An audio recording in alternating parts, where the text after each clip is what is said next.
સાહેબના વડનગરથી શ્રી હાટકેશ્વર મહાદેવ મંદિરનું પવિત્ર જળ શ્રી રામ મંદિર પ્રાણ પ્રતિષ્ઠા અયોધ્યા ખાતે સમર્પિત કરવા નમો સેના વડનગરના યુવાનો અયોધ્યા જવા રવાના થયા।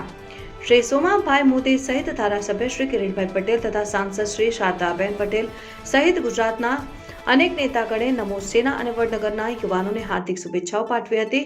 જાણવા મળતી માહિતી મુજબ આદિ અનાદિકાળથી ઐતિહાસિક નગરી તરીકે જાણીતું વડનગર એટલે વર્તમાન સમયમાં ભગવાનના લોકપ્રિય પ્રધાનમંત્રી શ્રી નરેન્દ્રભાઈ મોદી સાહેબનું વતન। અહીં નાગર નક્ષત્રીય અને નાગની કર્મભૂમિ તરીકે પ્રખ્યાત છે। એક લોકવાયકા મુજબ સ્વયંભૂ શિવલિંગ એટલે કે હાટકેશ્વર મહાદેવ મંદિર અને બીજું નરસિંહ મહેતાની દીકરી કુંવરબાઈનું વિવાહ વડનગર થયેલ। ભગવાન શ્રી વિષ્ણુએ શામળ સાસેટ ભરીને કુંવરબાઈનું મામેરું ભર્યું હતું।